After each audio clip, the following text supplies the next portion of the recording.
Kita semua sepakat Omnibus Law sangat menguntungkan oligarki dan pengusaha elitis. Apakah oligarki itu? Dalam arti sederhana, oligarki adalah sekelompok orang mengendalikan jalannya pemerintahan sebuah negara. Kalau plutokrasi, lain lagi. Plutokrasi adalah sekelompok orang kaya mengendalikan jalannya pemerintahan sebuah negara. Pejabat yang banyak bergantung dari sokongan orang kaya dalam mencapai jabatannya akan membuat negara ada plutokrasinya. Di Indonesia saat ini, sahabat yang lebih tahu, ada oligarki kah, ada plutokrasi kah, atau jangan-jangan ada duanya? Walau alam. Kembali ke Omnibus Law. Pendapat saya tidak menyetujui Omnibus Law akan saya jelaskan lebih rinci lagi. Selain ini produk menguntungkan oligarki dan memang Omnibus Law ini produk dari oligarki. Namun kalau saya pribadi lebih memang karena beda platform ekonominya dengan para oligarki. Ini yang kita harus detailkan. Semua sahabat yang mengikuti perjalanan informasi tulisan dan video cara cerdas bernegara pasti sangat mengenal bahwa saya sangat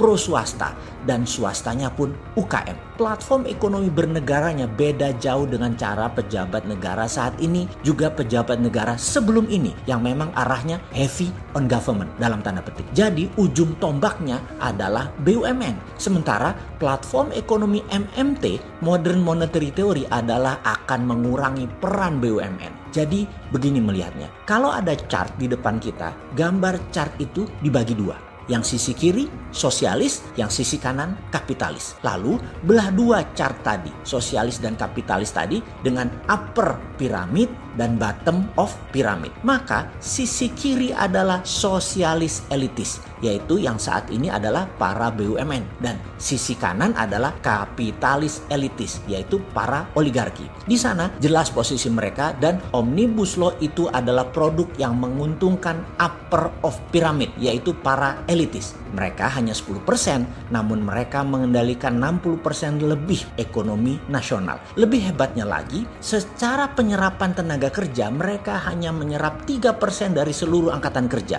Di mana dengan ada Omnibus Law bisa jadi nanti tinggal 2%. Karena mereka bisa pakai tenaga kerja asing dan asing, juga pakai teknologi. Mampus dah kita para buruh. Dengan adanya Omnibus Law juga asing mudah masuk. FDI, Foreign Direct Investment, masuk, dan itu benar akan meningkatkan GDP negara. Namun kesejahteraan rakyat belum tentu. Karena platform bernegara MMT tidak dukung 100% foreign direct investment, ya kita teriak-teriak karena beda kelola negaranya dan arahnya akan merugikan rakyat secara jangka panjang. Putusan saat ini, kalau MMT berbeda, itu adalah counter Omnibus Law. Semua ini perlahan kita akan jelaskan sekali lagi. Kita ini anti ketergantungan asing. Kita adalah pendukung MMT. Kita ini anti elitis. Kita ini pro bottom of pyramid. Dalam chart tadi kita perhatikan sekarang posisi kita. Kita di sisi kiri sosialis bawah adalah para buruh, labor force. Di sisi kanan adalah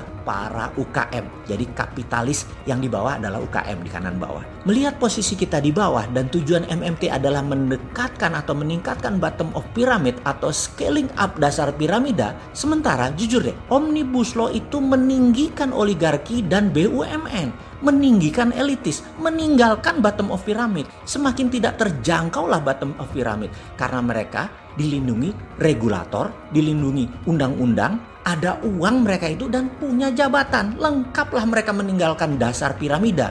Bosman si Sontoloyo ini bukan hanya ngomong untuk mendukung UKM dan buruh, namun dua produknya, Santara sebagai UKM equity crowdfunding dan Dinaran payment system berbasis underlying emas, adalah bentuk pengejawantahan MMT yang bukan teori doang. Itu semua adalah pro dasar of pyramid, mendukung dasar piramida.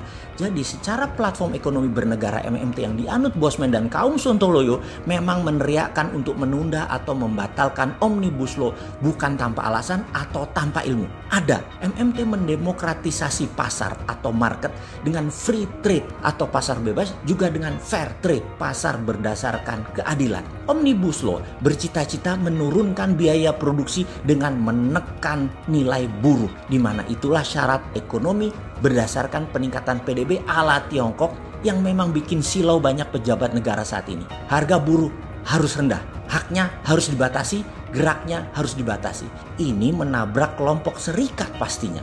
Jadi ada baiknya didiskusikan ulang atau dicabut dulu. Sementara di kelompok UKM yang karyawannya di bawah 50 orang yang ternyata menyerap 97% angkatan kerja nasional tidak mendapatkan porsi wajar. Malah oligarki dibelain, malah asing FDI dibelain, malah tenaga kerja asing-asing dibelain, malah tanah air dikeduk dipermudah, dana asing untuk orang asing dipermudah. Kalau semua ini benar, maka cara bernegara kita beda. Keputusan Omnibus Law pantas menimbulkan keresahan. Pantas hanya sebagian rakyat saja yang sejahtera. Pantas banyak yang tidak terakomodir. Mungkin banyak pejabat di atas sana dalam perjalanan kehidupannya minum kopinya kurang pahit, mainnya kurang jauh, temennya kurang banyak. Monggo bos, itu yang demo didatangi dan jadikan teman. Biar banyak temannya, bukan yang kinclong-kinclong wajahnya karena terawat, yang berkantong tebal di sekitar istana doang temenmu. Wajah ibu kita Kartini tidak tahu nyanyi Garuda Pancasila, tidak tahu Pancasila dasar negara, tidak hafal Indonesia Raya 3 stansa, tidak tahu akhirnya 20 tahun pembiaran atas nasionalisme saat ini sampai pada puncaknya. Gadget menguasai hari-hari anak-anak generasi digital. Akankah kita biarkan generasi muda, generasi digital kita tidak memiliki keterampilan survival of the nation, tidak memiliki kepedulian sosial? Pada masa liburan ini, manfaatkan 4 hari 3 malam anak remaja kita di summer camp yang menggunakan sarana barak militer untuk dididik oleh pasukan khusus dan dosen Lemhanas. Mereka bangun jam 4.30, dididik disiplin militer, dibangkitkan nasionalisme, dan dibangun persaudaraan bersama 200 saudara barunya yang ke depan mereka akan selalu bersama untuk menggapai cita-cita bersama.